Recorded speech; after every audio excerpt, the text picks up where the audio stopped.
Gracias por estar de nuevo con nosotros.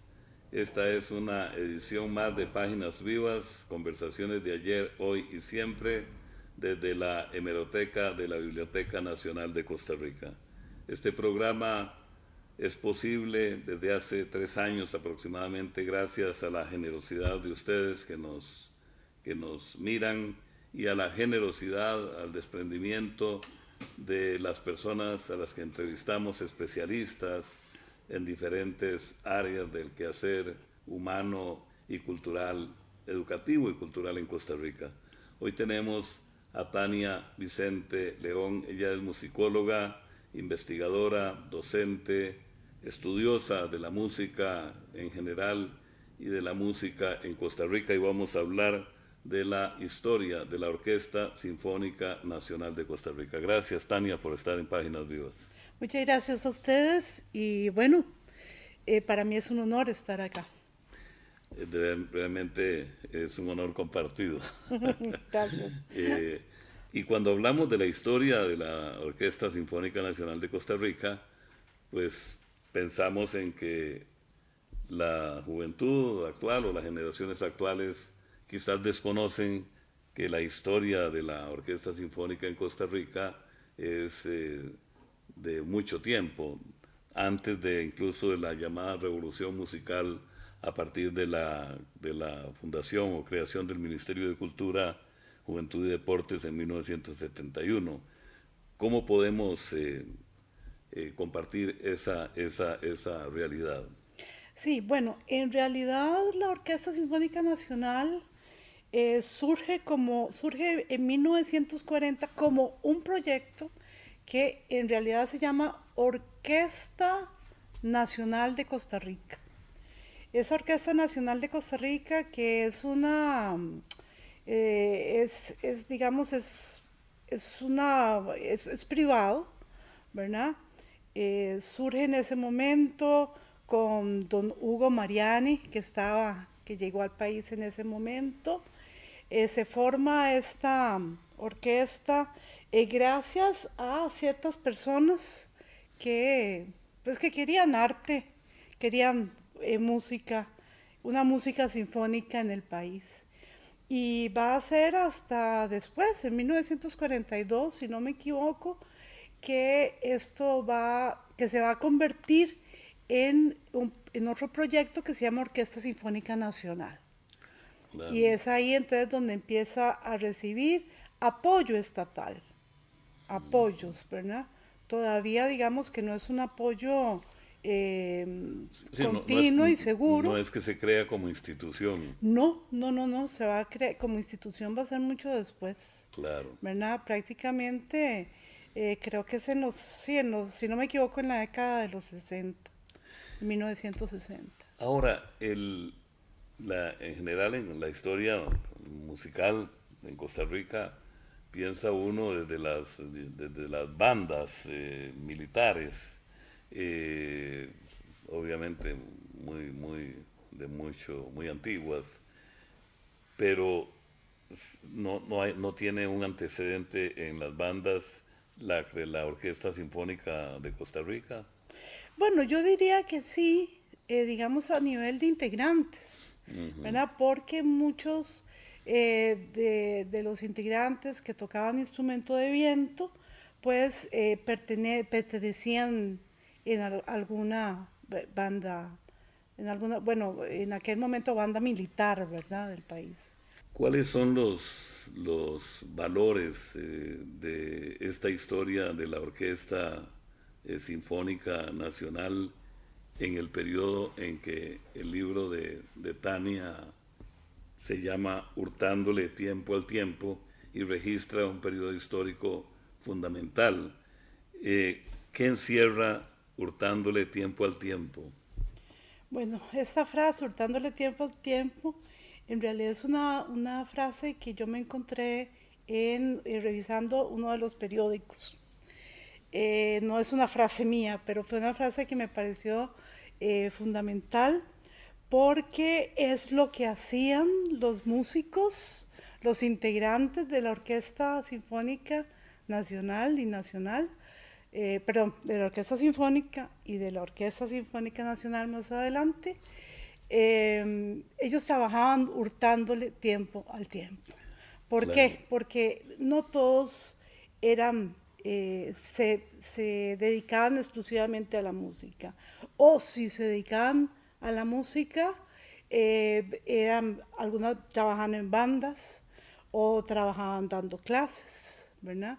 Que esto no ha cambiado mucho al día de hoy. Pero también tenemos una gran cantidad de personas que eran zapateros, que eran sastres, que eran farmacéuticos, ¿verdad?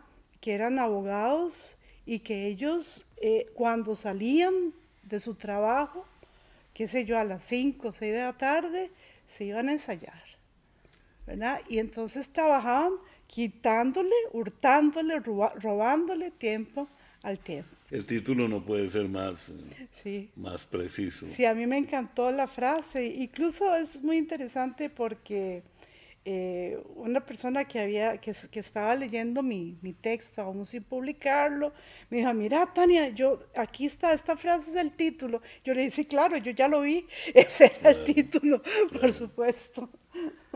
Ahora, qué interesante cómo nacía la vocación de las personas de tan distintos oficios y profesiones por la música y cómo se fueron cohesionando, digamos, para formar la Orquesta de Costa Rica primero. Bueno, ahí podemos hablar de varias cosas.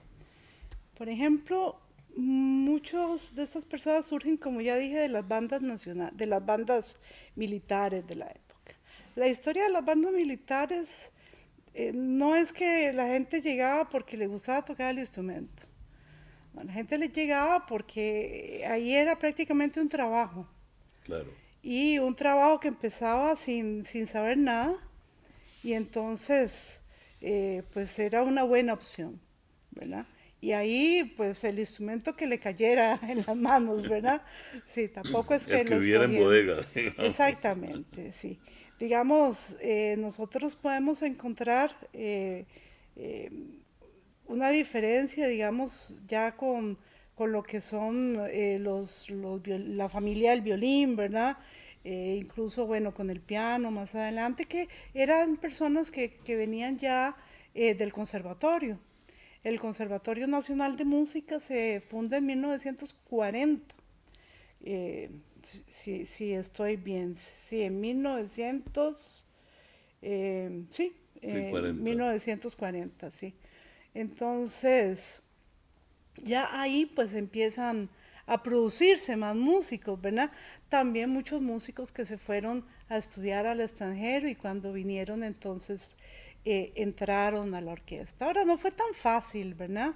Claro que no. Porque no todo el mundo podía entrar a la orquesta, no todo el mundo tenía el tiempo para dedicarle a la orquesta y pues hubo periodos un poco incómodos en que la gente no le gustaba cómo sonaba la orquesta y pues hubo que remodelarla por decir algo y pues quedó mucha gente resentida por esto, pero bueno,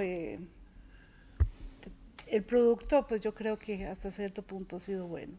Sí, sin duda. Ha Es, trascendido. claro, y vea, es muy interesante porque, digamos, hoy en día todos los músicos que ya se están pensionando de la Sinfónica, que son personas de mi edad más o menos, son producto precisamente de lo que produjo esta orquesta, que es en los años 70 la fundación de la Orquesta Sinfónica, bueno, la fundación del programa de la Sinfónica Juvenil Exacto. y el instituto, lo que hoy en día es el Instituto Nacional de la Música. Además del director, don Hugo Mariani, en las distintas épocas de la investigación de Tania Vicente, en Hurtándole Tiempo al Tiempo, ¿se puede hablar de figuras, digamos, emblemáticas o que marquen puntos de referencia en las diferentes épocas, como intérpretes y otras figuras? Bueno, uno de los eh, intérpretes más interesantes, bueno, que realmente no pertenecía a la orquesta, pero él era el pianista, ¿verdad? El pianista que era don Miguel Ángel Quesada, que tuvo una carrera bastante discreta como pianista. Bueno, un director costarricense que bueno, no fue el primero, bueno, fue el primer titular, primer costarricense titular, que fue don Carlos Enrique Vargas. Carlos Enrique Don Vargas, Carlos claro. Enrique Vargas, Muy conocido, como no, sí, digo, lo tenemos en la memoria claro. colectiva. Y después, digamos, en cómo se llama esto, en, eh, en conciertos que no eran, eh, en conciertos de extensión, digamos. Iba a decir que nada tan importantes, pero es falso. Son conciertos importantes de extensión.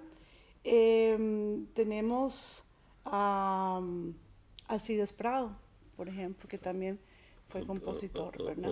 Otra gran figura, Sí, sí. don Alcides Prado. Y bueno, también aquí tuve que hablar de personas como, como don Benjamín Gutiérrez, que en algún momento dirigió, aunque no fue estable, pero en algún momento dirigió la orquesta, ¿verdad? Así es. Estamos con Tania Vicente León conversando en torno a la historia de la Orquesta Sinfónica Nacional de Costa Rica en su primera etapa, podríamos llamar. Vamos a una pausa y ya volvemos.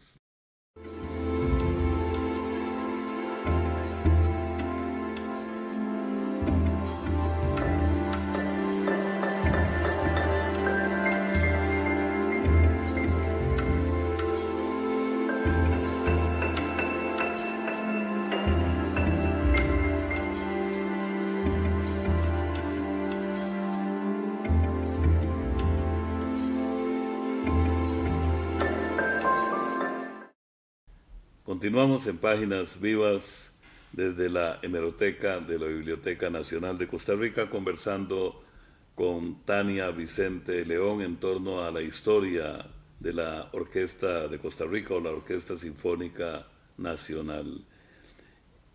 En esas épocas, obviamente, creo recordar o me parece que el Teatro Nacional era el escenario más importante de la orquesta. Y había algunos otros espacios en San José o en provincias. Bueno, en realidad desde sus inicios, la casa de la orquesta fue el Teatro Nacional, ¿verdad? En el Teatro Nacional hacían todos sus conciertos y ensayaban a veces en el sótano del Teatro Nacional o a veces en un espacio que quedaba a la par, no recuerdo ahora, tenía un nombre específico, pero siempre la orquesta estuvo ligada al Teatro Nacional, ¿verdad? De hecho, ahí hacían todos los conciertos. Otros conciertos, bueno, algunos conciertos de extensión en los parques. Por ejemplo, recuerdo haber leído sobre una presentación del Parque Morazán, pero también como ya creo que a partir de los años 50, como gracias a las subvenciones que daba el Estado, también el Ministerio de Educación en aquel momento le pidió a la orquesta que además de los conciertos normales que daba en el teatro, que era una vez al mes, así empezaron a dar un concierto una vez al mes, también realizara conciertos de extensión y también en algunas escuelas o colegios del país, ¿verdad? Entonces, definitivamente era hurtándole tiempo al tiempo, porque Definitivamente. obviamente hay un rigor y una disciplina y una práctica en la que pues estas personas que hacían otras cosas tenían Bueno, que dedicarse. ellos empezaron con un horario que era 2 horas en la mañana y después 2 horas en la noche. Y yo sinceramente no le puedo decir quién ni cuándo, pero yo no creo que asistieran a todos los ensayos, porque la gente que tenía su negocio, que trabaja en su negocio, pues no creo que lo pudiera hacer, ¿verdad? El repertorio de la orquesta, ¿cómo se alimentaba? Bueno, ellos hacían algunas obras costarricenses, por ejemplo, de Julio Fonseca, de Alcides Prado, sí. Prado, eh, incluso don Carlos Enrique Vargas, ¿verdad? Ujú, sí. Que él fue el primero en escribir un concierto de piano para sinfónica Qué y piano, interesante, ¿verdad? sí. Sí. Pero también hacían el repertorio universal, lo que estaba de moda, ¿verdad? Hacían sobre todo Beethoven, Claro. Mendelssohn, y bueno, no sé, ahora se me escapa, pero eso era el repertorio, o sea, mezclaban cosas costarricenses con obras de repertorio mal llamado universal, ¿verdad? Ese desarrollo musical también con los, digamos, con los que pues, se podían considerar pioneros de 1940, fue generando, por decirlo de alguna manera, divisiones menores que iban ascendiendo a llegar a ser titulares en la orquesta. Bueno, lo que pasa es que no, en realidad los titulares fueron siempre extranjeros. El único fue don Carlos Enrique Vargas, que estuvo por un periodo corto, pero en realidad fueron extranjeros. Yo considero que este es un problema país, Sí, donde siempre hemos considerado que lo de afuera es mejor, claro. lamentablemente.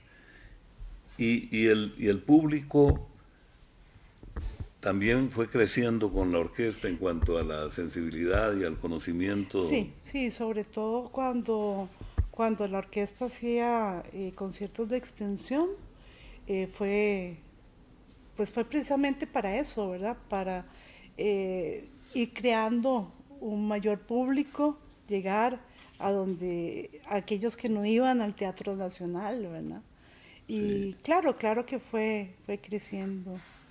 Y yo creo que bueno, yo llegué a ver eso, digamos, cuando yo era pequeñilla, yo iba al teatro y había muchas personas de mi edad, por ejemplo, ¿verdad? Sí, sí, ya hay desarrollando una cultura educativa y Sí, o sea, cultural. yo creo que realmente cuando se crea el Ministerio de Cultura, Juventud y Deportes, que es pues un Es gran un corte, ¿verdad? sí, es un corte importante, pero se hizo precisamente porque ya había algo, Claro, ¿verdad? Habrá quien me dice que no, quien me dice que no, que es que lo que había era un desastre y hubo que arreglarlo. No, yo considero que si no hubiera hubiera ocurrido lo anterior, yo no creo que se hubiera podido dar el desarrollo posterior.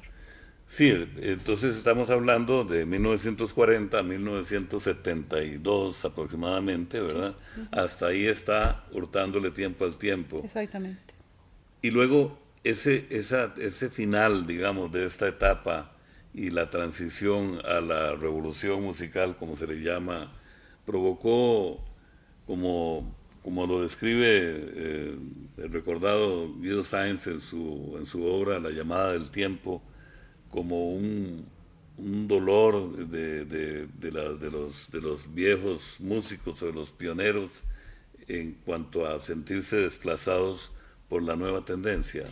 Claro que sí, porque eh, lamentablemente después de los 70 se contrataron músicos con un salario estable. Durante todo el periodo de investigación, el salario dependía también era muy variable porque dependía de la gente que asistía al teatro. Si no asistía mucha gente, a los músicos se les pagaba menos, ¿verdad? Siempre la diferencia con el director fue mucha. Por ejemplo, le cuento, el director empezó ganando 1.500 colones, mientras a los músicos de fila se les pagaba 200. Una ¿Verdad? diferencia Es importantísima. una diferencia importantísima. Bueno, y entonces ya a partir de esta llamada revolución de los años 70, pues esto ya se llega a estabilizar. Y ahora soy yo quien no me acuerdo de la otra parte de la pregunta. No, efectivamente que ese rompimiento produjo, digamos, bueno, sentí que muchos de los miembros de la Orquesta Sinfónica se sintieron Ah, claro, sí. Sí, desplazados. sí, sí, claro. Hay Y una anécdota de una persona, no le voy a decir el nombre, pero una persona que llegó, eh, guardó su instrumento en el armario y no volvió a salir. El instrumento no volvió a salir de ahí, de ¿verdad? veras, Sí. o Entonces, o sea, sea, el dolor fue tanto, porque también tenemos que pensar una cosa, si en los inicios de esta orquesta fueron hurtándole tiempo al tiempo, fueron haciendo sacrificios, ¿verdad? Sí, tal vez no se logró a tener la técnica que se necesitaba, pero también eran personas que dieron todo, claro. ¿verdad? Y de un momento a otro pues se hizo un concurso y se le dijo, no, mire usted ya no. Y eso pues fue tal vez un Sí, poco fuerte. estamos hablando de pioneros Sí, de la música y maestros que ayudaron a formar este público y sí, o sea, es como decir, como sacar de la casa a los abuelos, de alguna manera. exactamente, sí, sí, sí. Por eso sí, yo considero que ellos hicieron una función muy importante Claro, y sin ellos no hubiéramos tenido el desarrollo posterior que hemos tenido, por que hemos supuesto, sí, tenido, sí, sí, no se partió de la nada, porque exactamente. ya había un público y una sensibilidad. Eh, digamos, los templos, las iglesias, fueron también eventuales escenarios de conciertos de la antigua orquesta. Bueno, en realidad en la documentación que yo revisé, prácticamente yo creo que en la Merced y en la catedral, pero solamente. Claro, Es posible que cuando hablaban de ir a las provincias, pues se tocara precisamente en los templos, pero yo no se lo puedo afirmar. qué interesante. ¿Dónde puede las nuevas generaciones leer hurtándole tiempo al tiempo para tener ese registro tan importante? Bueno, hoy en día ya lo puede encontrar en línea, lo puede encontrar en mi página web, taniavicente.com. Ajá. Lo puede encontrar también en la librería universitaria. Ellos tienen una parte donde han liberado los libros. Y bueno, hay otros sitios ahí que tienen ya el libro publicado. En realidad yo casi no me he interesado de eso, ¿verdad? Sí. Pero sí, hay algunos y bueno, también, sí, ya, creo que ya el libro no se encuentra en físico. Pero bueno, estamos seguros de que será interesante para las nuevas generaciones investigar a través en línea, como se lee mucho ahora, para no olvidar esa parte tan importante de la historia musical en Costa Rica. Muchas gracias, Tania, por compartir con nosotros esta experiencia maravillosa, hurtándole tiempo al tiempo. No, muchísimas gracias a ustedes, para mí ha sido un placer. Y conversábamos con Tania Vicente fuera de cámaras de un futuro programa relacionado con las mujeres en la música en Costa Rica, pero ya ya les daremos la primicia en el momento oportuno. Gracias de verdad. Muchas gracias. Gracias. Gracias también a ustedes. Les esperamos en la próxima edición de Páginas Vivas, como siempre, desde la hemeroteca de la Biblioteca Nacional de Costa Rica, este programa que es un homenaje a los viejos periódicos de papel y a la historia que encierran.